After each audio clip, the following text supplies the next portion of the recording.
What's good, everybody? I hope you guys all had a great weekend. Thank you guys for listening to episode 17 of Tune Check. I'm your host, Chris, and this episode is going to be kind of quick. We're just going to talk about news, updates, and then we're just going to talk about two albums at the end that I like that came out on Friday. We had a lot of music come out on Friday, album wise and stuff, but honestly, I was really resonating and fucking with these two that I'm gonna talk about at the end. But let's start off with the news, like I said. So, first, we got The Weeknd. He became the first male artist to accumulate 10 billion streams on Spotify. So, that's great. Shout out to him. We're in a streaming era, like I said. He's constantly breaking records and he's always like the top male artists that people are listening to like every month outside of the R&B, just overall. So it's already a given that he's probably going to be the artist of the decade for the 20s. So that's fire. And then more news regarding him. The song he released recently, Timeless, with Playboy Cardi, debuted at number 3, making it the Weeknd's highest debut of his career. I thought this was crazy when I was reading it. I thought he like had higher songs considering that everybody loves him. He's always played everywhere, He's very mainstream right now. Well, for the past couple years, so it was just very surprising, but it's never too late. So congrats to the Weeknd. Congrats to Playboy Cardi. On some more R&B news, we got Chris Brown. His song Residuals became his 57th top 10 hit on Billboard's R&B and hip hop airplay chart. So shout out to Chris. 57 top 10 hit for R&B artist. That's fire. I don't really know anybody else, around right now that has that. But Chris Brown always releases a lot of music and he still has a lot of music that's unreleased. Look at the albums that he's always dropping. So shout out to Chris, and shout out to everybody that's able to go see him in South Africa and Brazil because he's going to be performing there, I think, in November and December. And then next, we got some news revolving Lotto. She released her Brokey music video on Friday, and it features a few people, one of them being Ruby Rose, and the other person being the Waffle House employee that got fired for doing the challenge. So I think that's dope that she brought her out. And I know she had said that she put 6 years into that company. 6 years is a lot of time. I know time goes fast, but that is still a lot of time. And I love how Lotto just basically, helped her out and did all these things for her and put her in the video. I think that's great. If you haven't seen the video, go check it out. It's pretty cool. The song is fire. If you haven't heard Lotto's album, go check it out. The album is tough. It's gas. One of the best of the year. And then next we got some news, revolving Ari Lennox. So she took to social media to share that she canceled her LA show due to low ticket sales. And she was pretty much just expressing her concerns about it and how crazy the year's been for her, And it's very sad, it sucks to be honest because she's a great artist, she's a great singer. And I know she was on tour with Rod Wave and she didn't really like being on tour with him because his fans, they were being disrespectful towards her because she wasn't really vibing with them too much, but she then came out afterwards and said that, he should have said something, but this was a few months ago. I feel like that was when things started turning and going bad for her a little bit, show wise. And it just sucks to hear that she had to cancel her shows. I know she has like a song coming out, I think next week or this week. I'm not too sure. I mean, I'm gonna check it out, obviously, but hopefully she, gets back up there and has shows that she could perform at. I feel like maybe she should just start at smaller venues that are gonna guarantee to be sold out instead of like a stadium. I don't really know if this was like a stadium or like a bigger just a bigger venue overall. But she just started at something small and then just work her way up because yeah, she's Ari Lennox, but she still isn't that big of a name to be honest. But if she starts small, she can just work her way up, and that's just guaranteed money. You know what I'm saying? Like she's not really gonna lose nothing. But hopefully, things work out for her still. Cause like I said, she's a great artist. Then next we got some news regarding ASAP Rocky. He pretty much gave details on his next album, Don't Be Dumb, supposedly dropping in the fall. It's supposed to drop in August, but he pushed it back due to sampling issues and stuff. But I don't really know if it's going to drop like right now or if it's going to get pushed back again. I feel like it's going to get pushed back again because every time he says something about it or gives us a little bit of insight, like the following couple weeks, it just gets pushed back. But back to the topic. He basically said that his album is a mix of indie, classical, vintage Memphis meets Dipset meets Wu Tang kind of sound. That's a lot, but he said that he grabbed a lot of inspiration from that. That this is his most experimental project, and to be honest, like I'm excited for it because I want an ASAP Rocky album, But his last album, Testing, was trash. Like it was bad. I didn't like it at all.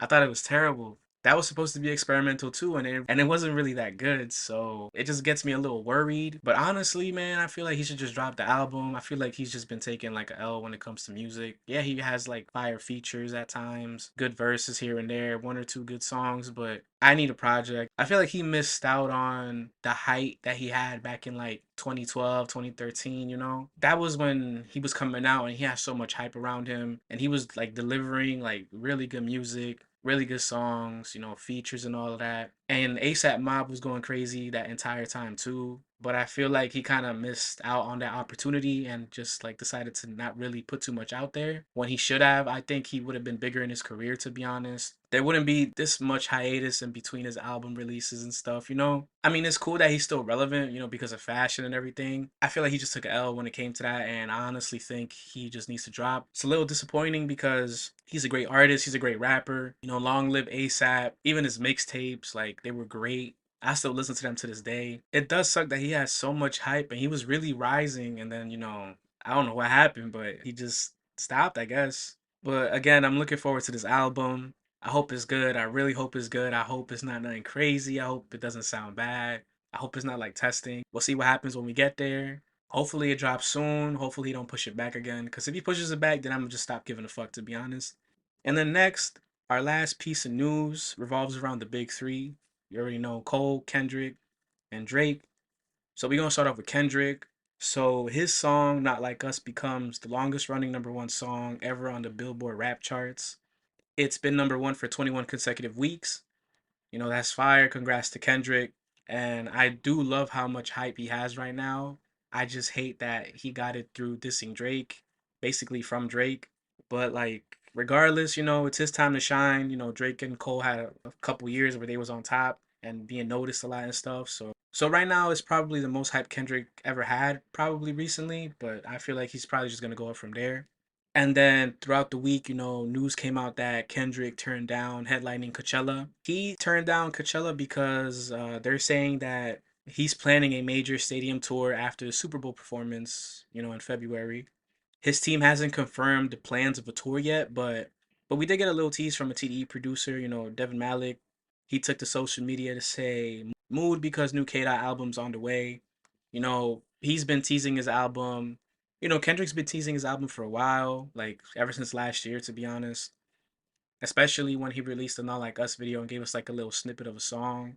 But people have been saying that he's been working on stuff. And even when I went to his Big Steppers tour, like at the end of the concert, when he was playing the piano, he said, I know I've been gone for a while, but I'll be back soon.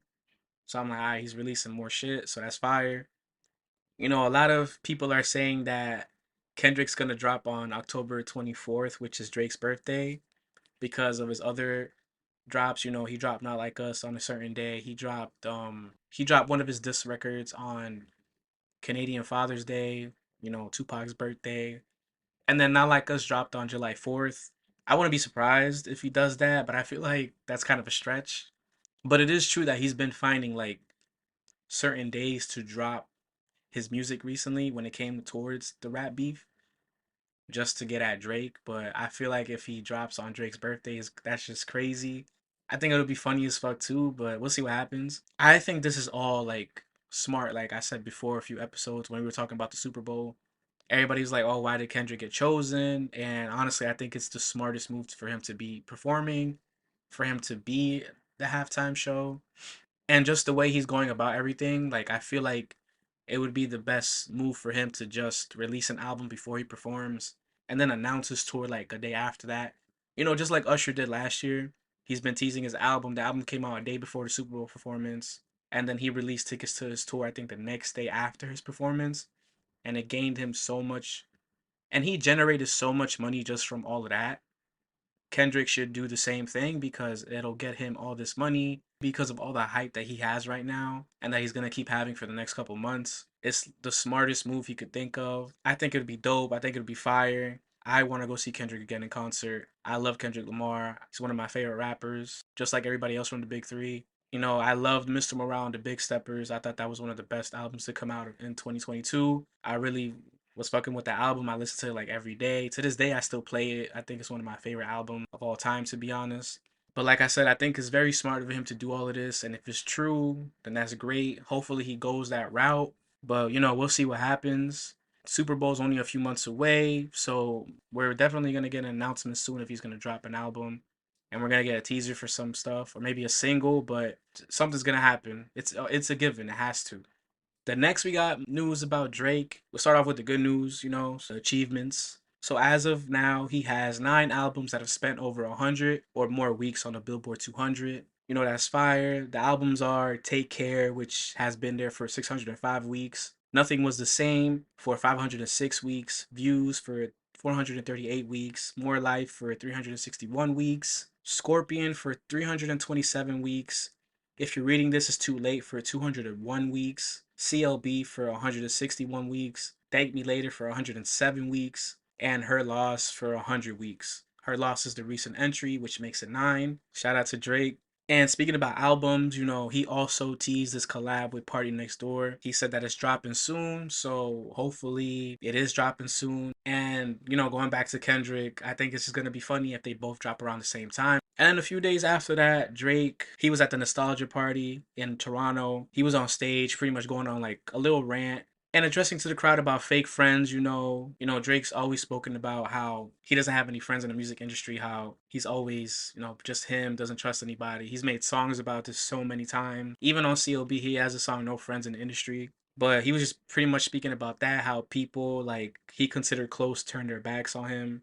Basically telling people how everyone would just switch up on you, and then proceeded to play Beyonce's Me, Myself, and I. This was very random, given that he's spoken about this a lot, and there was people saying that, Drake is fine after the rap beef, that he's not hurt, but this sounds kind of personal to me, and it sounds like he's a little upset, but I mean, I do get it though. Drake has done a lot for artists, especially the artists that he's worked with before too. There's videos of them thanking him for putting them on and everything. And a lot of people tend to forget that or like say, oh, that shit doesn't matter, but it does, because you have the artist that he was beefing with saying that he put them on. You know what I'm saying? Like, it's weird. But given that he's already talking about all of this, I feel like this rant was unnecessary because he already knows this. He's already telling us and told us beforehand in his music that this happened. So, like he kind of just set himself up for failure with that. But that being said, he's still Drake. He doesn't really need like any other artist to work with him. That's still Drake. He's still big. He's still the most streamed rapper every month so far of this year, regardless if he lost the rap beef or not. I think he's gonna be alright. I think he's just a little upset about like maybe Future. I know they was really good friends. I know Rick Ross said that they could like reconcile and stuff, but I don't even think Drake wants to do that because that shit is whack. Cause Rick Ross, I feel like he knows what he lost. Like, damn, like my biggest songs are with you, so it's just like, damn, that's an L for me. So I gotta put the seeds out there. But I don't know, but we'll see what happens. But hopefully he gets over it. But regarding new music from Drake, it turns out that Chino Pacas was talking about his new album coming out. He's a Latin artist, a Mexican artist, has Drake featured on a song. And people on social media were pretty excited about it, but then there's some other people that was just pretty much hating, like, oh, he's gonna steal their flow, steal their style, this and that. And I feel like a lot of people are just being very biased right now. And the people that are just talking don't really know about Drake like that. But since 2013 and 14, Drake has always done like features for Latin artists. For example, like Romeo Santos, Bad Bunny. He's done features for other Spanish artists as well. And it's just like, damn, like, this whole rap beef really just got everybody forgetting a lot of stuff and just being very biased. But he's been doing this for a while, and he's always shown love to different genres and smaller artists. There's people like, oh, he needs them to be popping right now. And I'm just like, Drake is bigger than all of these artists that he's hopping on songs with. So why would he need the popularity? You know what I'm saying? At the end of the day, it's better for them because he's a bigger artist. But then nobody wants to say nothing when like The Weeknd does a song with like Maluma, or fucking Nicki Minaj does a song with some Spanish people. It's just very biased, and they just gotta cut it out. But I'm excited. I'm gonna listen to it. I'm gonna check it out. And then last but not least, we got J. Cole, man, the GOAT. Man, I love J. Cole, man. Like he went off. We gonna get into it right now. So he basically released a song on Instagram called Port Antonio. And on this song, he was just reflecting on, Drake and Kendrick's rap beef. He gave his views on it, how he felt about the entire thing, why he backed out. And honestly, bro, like this was like the perfect way to end this whole rap beef. Cause J. Cole went in, bro. Like he delivered bars. He was just going off. He had a Dead President sample. I think he loves that song so much because he's always rapping over it. He did his thing, and he basically just talks about like how he felt afterwards, why he like backed out because Drake and him are friends, Kendrick and him are friends.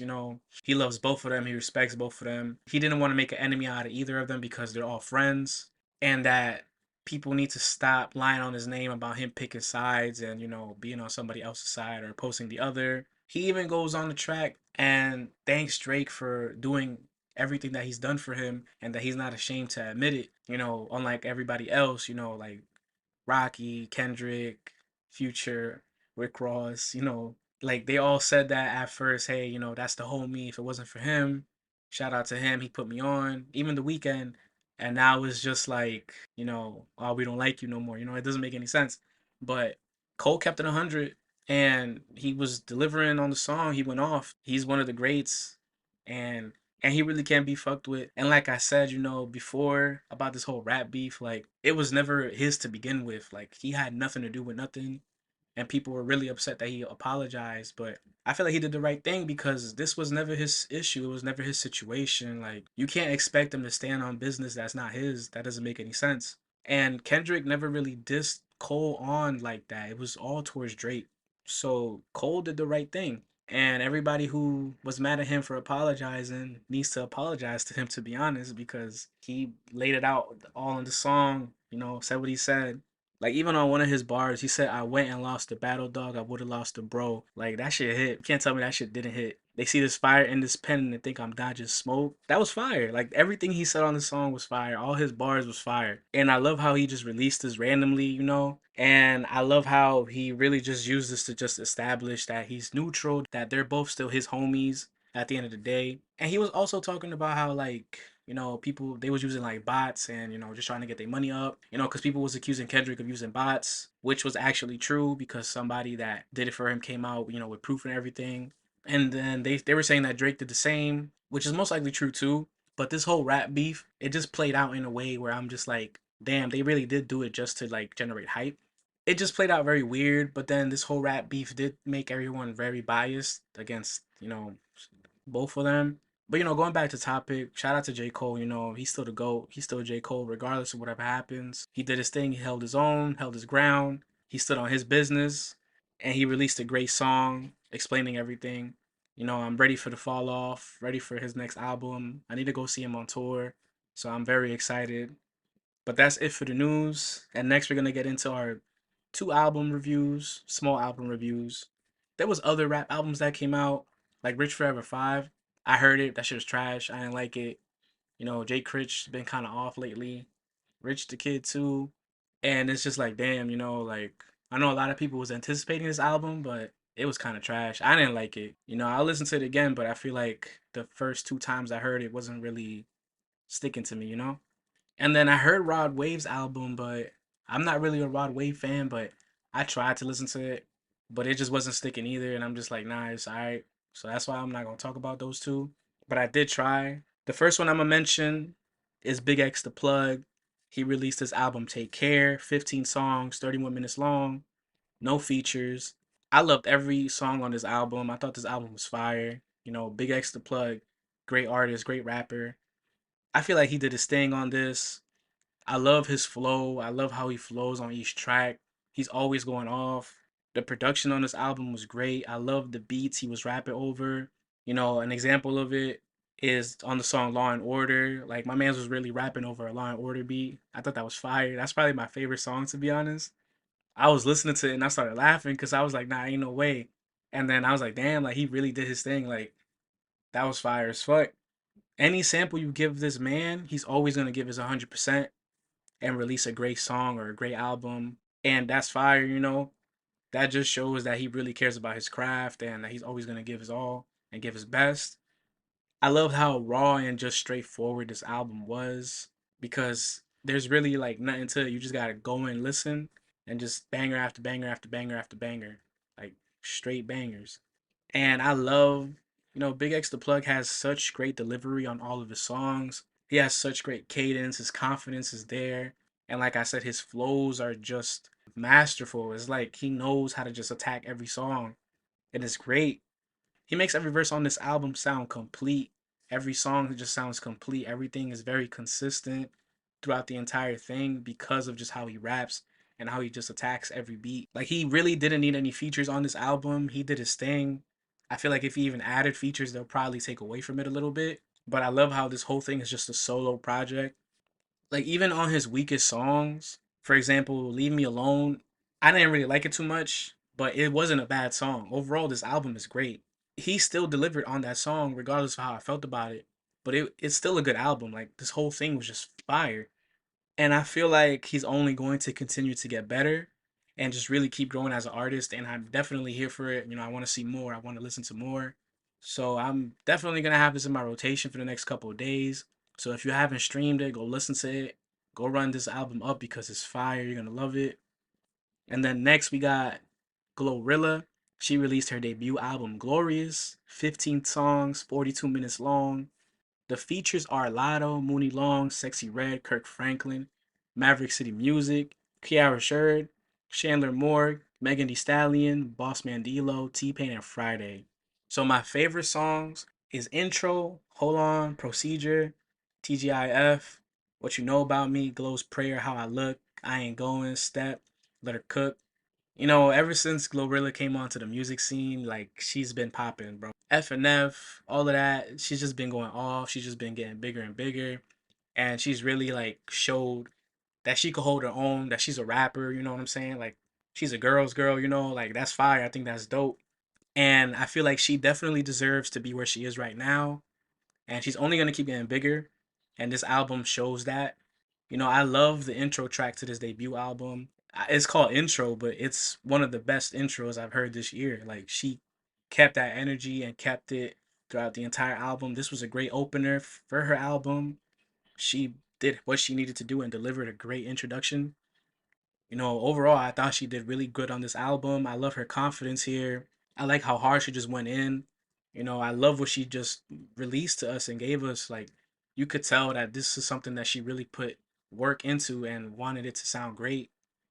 The production on this album was fire too. I loved all the beats. I loved everything about the production. From the samples to the features to her ad libs, her background vocals, all of that. It was great. Her features on this album, like I said, were really good. I think my favorite feature on this album is Lotto. The song Procedure, that's where she's featured on. Her and Glorilla, they really just go off each other. They flow very nice. They should consider making a collab album because I think it'll be fire as fuck. It would do numbers because Lotto released a good album. She released a great debut album. But this song right here has both of them coming together, combining their styles and shit, and it sounded great. She even has Sexy Red as a feature on this album on the song What You Know About Me. And even Sexy Red had a good verse. Cause you already know about Sexy Red. Like, I don't think her music is all that, but she knows how to make a catchy song that'll stick. That's the good thing about her. That's why she's so like smart and knows how to handle that. She can make like a hook and it'll stick and everybody's gonna listen to it and play it. But on this verse, like it was very small, but she was going in though. Like she had a really nice verse. And then on the song What You Know About Me, it was a sample of Wipe Me Down, and I feel like they did a good job with the sample. They both went off and it was great, honestly. I know I'm saying great a lot, but that's because this album was great. I loved her flow on every one of these tracks. She's always had a consistent flow on her songs, and I feel like she really understands what a flow is and delivers a great one every time. Not a lot of artists could do that, and they always sound very repetitive, but she doesn't. The first six songs of the album was back to back, just straight up fire. The energy and the delivery she had on these tracks was amazing. When it gets to like seven to like nine, it takes a little turn, just a little turn, but she goes for like a more gospel sound, which is cool. It shows her versatility and everything. But it kind of hurt the project a little bit for me because of the placement. I feel like it should have been spread out a little bit more, maybe. But when it gets towards the end of the album, she kind of picks up with the same energy and delivery she had in the beginning. and I feel like it was a great send off. You know, she touches on a few topics on this album, like I said, from, gospel stuff, talking about God and how happy she is and how blessed she's feeling, glorious and all of that. She also talks about, how women are powerful and strong. You know, she even raps about abuse on her song Ain't Going. She also speaks about her relationship with, men. I liked how consistent these topics were, and I was really fucking with how she went about all of these things. You know, I think this was a really good debut album. She said that she was dropping a classic. I don't really know about it being a classic. You know, time's only gonna tell, but I could be wrong. But this is a great album overall at the end of the day. Like, this is fire. I didn't really expect her to release like a good debut album like this. I thought it was gonna be good, but not this good. But shout out to Glorilla. She did her thing. This is probably one of the best debuts of the year. One of the best debuts, out of the past couple years. The album's called Glorious. With that being said, that brings us to the end of the episode. Thank you guys for listening. Go follow me on socials, like, comment, and subscribe. If there's any music that you want me to talk about, hit me up. Let me know. I'll check it out. Or even if you're making music, I'll do the same thing. Go share this with your family, your friends, aunts, cousins, nieces, nephews, co-workers, people down the block, people from the store, all of that. I hope you guys all have a great rest of your week and tune in next time. Peace.